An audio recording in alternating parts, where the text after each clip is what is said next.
What if I told you that a single medical discovery has saved more lives than all wars, all governments, and all religions combined? A discovery so powerful, it erased entire diseases from the face of the earth. And yet, today, millions question it. Vaccines, some fear them, others praise them. But how did we get here? In this video, we're diving into the true story behind the greatest scientific weapon humanity has ever created. From the brutal scars of smallpox, to the silent horror of polio, to the groundbreaking rise of mRNA technology during COVID-19, this isn't just about medicine. It's about fear, trust, survival. And by the end, you might see vaccines not just as injections, but as the turning points in human history.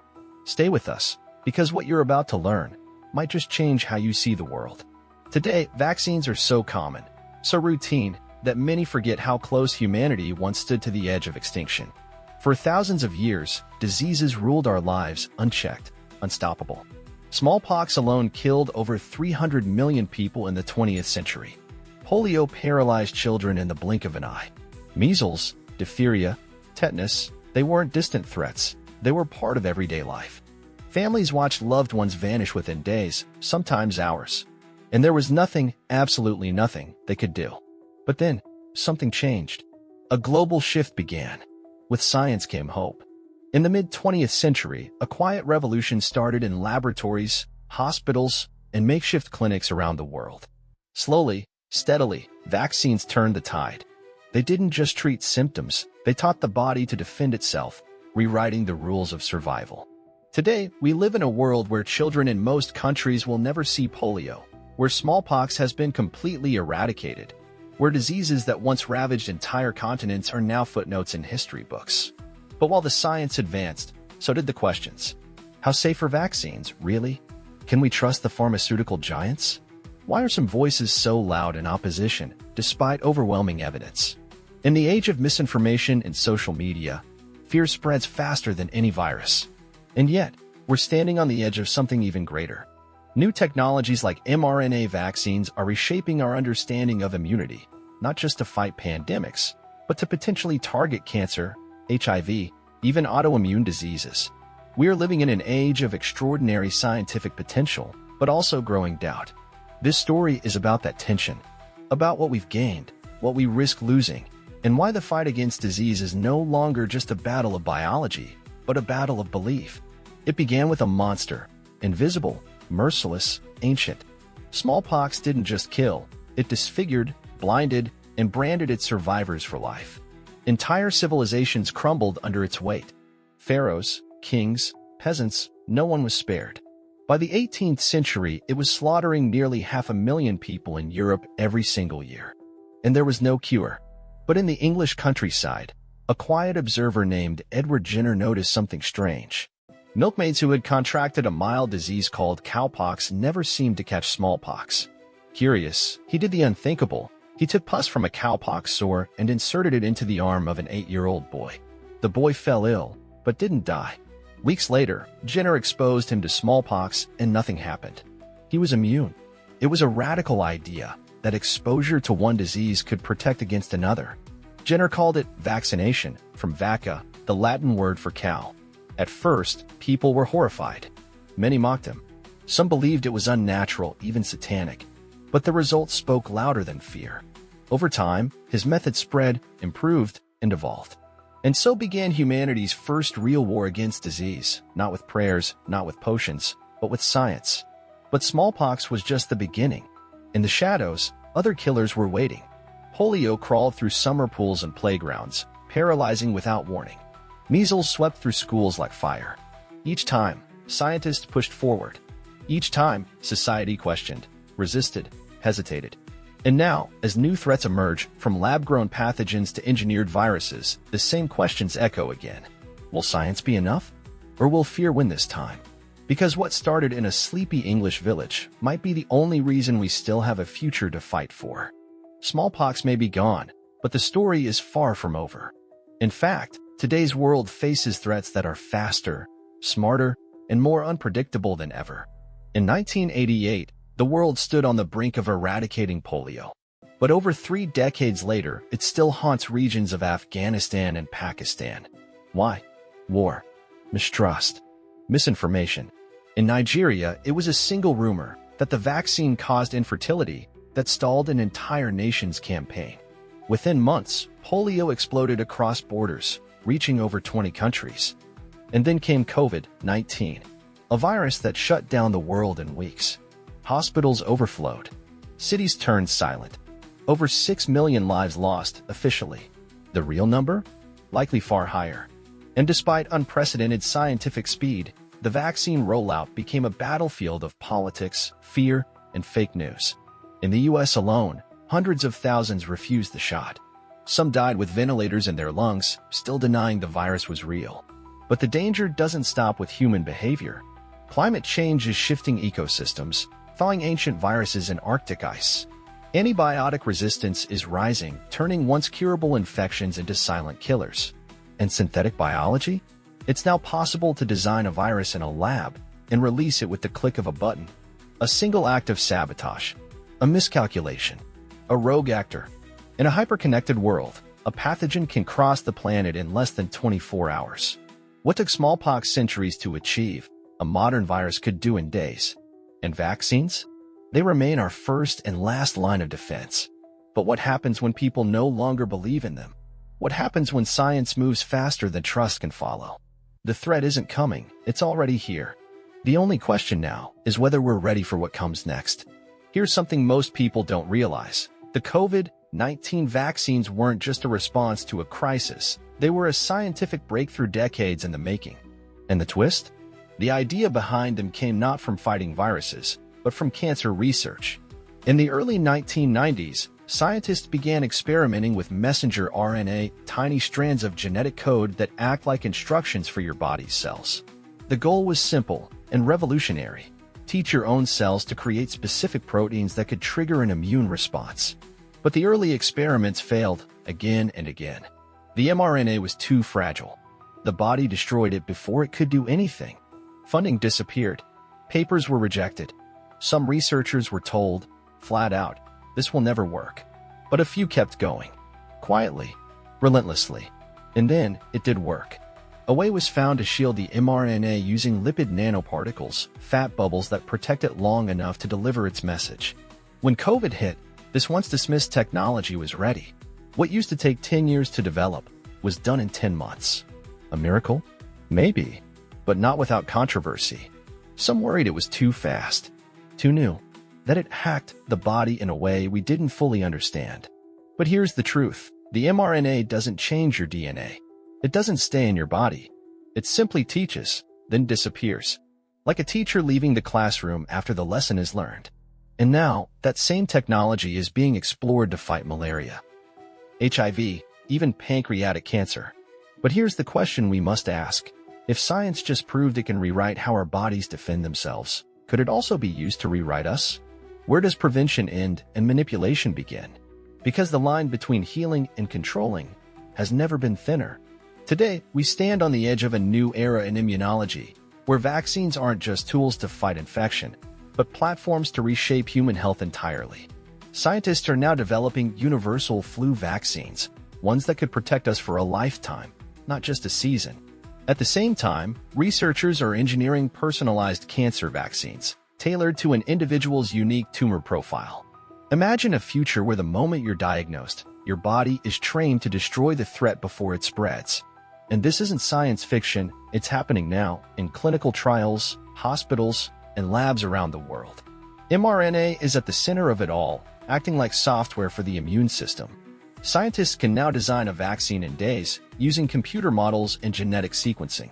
During COVID, platforms like Moderna's and Pfizer BioNTech has proved this speed was real and that it worked.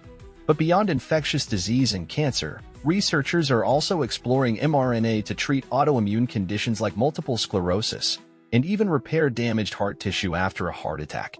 Meanwhile, global initiatives like CEPI and the WHO are investing billions into Disease X research, preparing for the next unknown pandemic before it strikes. Artificial intelligence now plays a role too, analyzing viral mutations, predicting outbreaks, and even suggesting vaccine designs. And yet, with all this advancement, one thing remains fragile: trust. Science has accelerated, but human perception hasn't caught up. The technology is real. The progress is historic. But unless we bring the public along, unless people understand what's happening and why, then all this innovation could be ignored, or worse, feared. Because the most powerful tool in modern medicine only works if people choose to use it. But with every breakthrough comes a shadow. While scientists celebrate the potential of mRNA, AI-designed vaccines, and genetic engineering, others are raising alarms. And not all of them are conspiracy theorists. Some ethicists warn, we're moving too fast. Faster than regulation. Faster than understanding. What happens when governments or corporations gain the ability to create immune responses on demand? Could it be used to control populations, manipulate fertility, even silence dissent, under the guise of public health? There are documented cases where trust has already been broken. In the 1990s, a vaccination program in the Philippines was later tied to sterilization fears. In Africa, unethical medical testing left scars that still fuel skepticism today. And during COVID, some countries withheld vaccine shipments for political leverage, turning life-saving science into a weapon of diplomacy. These aren't theories, they're history. And history leaves wounds. Meanwhile, online, fear spreads faster than fact. A single viral post can undo months of research. People ask, why was the vaccine so fast? Why does it need a booster? Why do pharmaceutical companies hold the patents? The answers are often reasonable, but the doubt lingers. And behind that doubt is a deeper fear, that science is no longer a tool of healing, but a system of control. That somewhere along the way, the line between curing disease and designing humans has begun to blur. One side sees salvation, the other sees manipulation, and in between them is a public caught in the crossfire, unsure who to trust. Because progress is never just about what we gain, it's also about what we're willing to risk. And sometimes, the price of saving the world is losing control of what it means to be human. In the aftermath of progress, something unexpected happened. The very tools that were meant to protect us began to redefine us. As mRNA technology evolved, it moved beyond vaccines. Gene editing tools like CRISPR were layered in. AI began designing synthetic immunity systems, predicting vulnerabilities before birth. At first, it was hailed as the dawn of a healthier world, where cancer was eliminated before it formed, where inherited diseases were wiped from family trees. But soon, the line between therapy and enhancement began to dissolve. Parents started selecting traits, stronger immunity, faster cognition, even resistance to aging. A new generation was born, engineered for survival. And then came the question no one wanted to ask. What happens to those who weren't upgraded? In schools, in workplaces, even in healthcare systems, subtle divides formed. The natural-born were slower to recover, more vulnerable to outbreaks, less desirable in high-risk professions. Insurance policies shifted. Job requirements evolved. And for the first time, science created not just cures, but a new class system. A biological hierarchy. Governments scrambled to legislate what was already happening. Ethics boards issued guidelines no one followed. And the public? Split between awe and resentment. We had solved disease, but introduced a deeper fracture.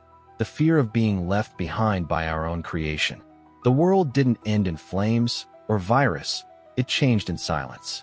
In policy loopholes, in quiet laboratory breakthroughs no headline covered. And for millions, it was too late to catch up. Because the greatest threat wasn't the virus or even the vaccine. It was the realization that evolution had been taken out of nature's hands and placed in ours. So now, we face a choice, not as scientists or politicians or corporations, but as a species. For the first time in history, we hold the tools to control our own evolution. Not just to heal, but to redesign, to eliminate weakness, to enhance strength, to build a future where disease is a memory, where life is longer, stronger, and smarter. But at what cost? Do we risk becoming something unrecognizable in the process? Every step forward blurs the boundary between survival and supremacy, between protection and manipulation. If we can choose what a better human looks like, who gets to decide the standard? And what happens to those who fall outside of it? The promise of science is immense, but so is the responsibility. The greatest danger may not be in the labs, but in our hearts. The temptation to perfect ourselves without first understanding what makes us human in the first place. Will we become caretakers of our biology or architects of our own extinction? We've reached a point where the question is no longer can we, but should we? We stand at a crossroads. One path leads to a world of extraordinary potential, unity through knowledge, life without suffering. The other, to division, control, and irreversible change. We must choose wisely, because once we cross the line, once we alter the blueprint of who we are, there may be no going back. The future isn't waiting. It's already being written in code, in cells, in choices we make right now. Remember how we started? With the idea that vaccines have saved more lives than any war or government in history. Now, ask yourself this. If the power to save is so great, what happens if we misuse it? Or worse, forget how to use it at all? This isn't just a story from the past or a theory about the future. This is our reality right now. These breakthroughs, these dilemmas, these choices, they're not happening in far-off labs or science fiction novels. They're happening in hospitals, in policy meetings, in clinical trials, quietly shaping the lives of billions. Including yours. Including mine. And that's what scares me. Not the science, but the silence. The fact that we're not talking about it enough. That people fear what they don't understand, and that fear is louder than facts. If you've made it this far, then maybe you're like me. Curious, hopeful, a little uneasy, but still believing that knowledge matters, that truth matters. So I'll ask you honestly, what kind of future do you want to live in? One built on fear or understanding? One shaped by accidents or intention? Would you want to choose your child's immunity? Their intelligence? Would you trust a system that could offer that kind of power? Or would you walk away? This story is far from over. And maybe, just maybe, the next chapter depends on people like you. So tell me, what do you think? Let me know in the comments. Because in a world where evolution is optional, staying human might become the most radical choice of all.